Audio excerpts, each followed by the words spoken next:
nomor mahasiswa 11.01.2025. Nah, di sini saya akan menjelaskan tentang bab 13 mengenai manajemen risiko. Para ahli Arthur William and Richard M. Hall mengatakan risiko adalah suatu variasi dari hasil-hasil yang dapat terjadi selama periode tertentu. Abbas Salim mengatakan risiko adalah ketidaktentuan yang mungkin melahirkan peristiwa kerugian. Soekarno menyatakan risiko adalah ketidakpastian atas terjadinya sesuatu peristiwa. Ada karakteristik risiko yaitu merupakan ketidakpastian atau atas terjadinya suatu peristiwa, merupakan ketidakpastian yang apabila terjadi akan menimbulkan kerugian. Kriteria risiko ada kelompok risiko rendah, risiko sedang dan tinggi. Jenis-jenis risiko ada 9 jenis, yaitu risiko spekulatif, murni, fundamental, statis, dinamis, subjektif, objektif, strategis, operasional. Manfaat manajemen risiko ada juga manfaatnya. Manajemen risiko membantu perusahaan menghindari semaksimal mungkin biaya-biaya yang terpaksa harus dikeluarkan. Membantu manajemen untuk memutuskan apakah risiko yang dihadapi perusahaan akan dihindari atau diambil. Membangun budaya sadar risiko di dalam organisasi melalui pendidikan yang memadai. Menetapkan kebijakan risiko internal dan struktur pada unit usaha. Ada tugas manajemen dan juga sebab-sebab timbulnya risiko. Dan tugasnya mengidentifikasi risiko-risiko yang dihadapi, mengukur atau menentukan besarnya risiko, mencarikan jalan keluar untuk menghadapi atau menenangi risiko tersebut. Ini sebab-sebabnya secara sistematif dan berkesinambungan risiko atau kerugian potensial.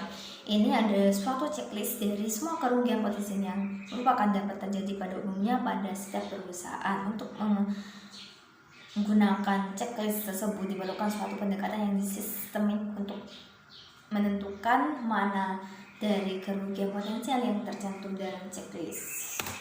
Next,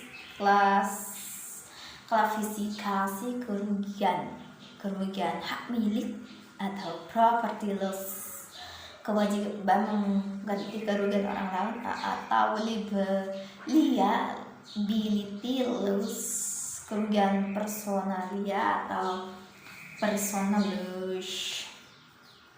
Dan ini dimensi yang harus diukur. Informasi yang diperlukan berkenaan dengan 2 dimensi risiko yang perlu diukur paling sedikit untuk masing-masing dimensi tersebut yang ingin diketahui.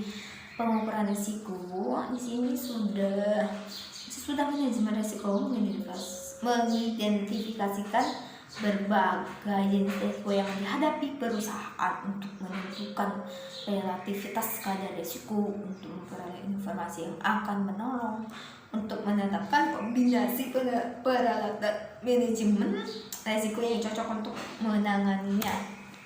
Ada fungsi lain dalam perusahaan, yaitu berkaitan akan dengan fungsi perusahaan lainnya, yaitu dengan fungsi accounting, keuangan, marketing, produksi, personalia, engineering, dan maintenance.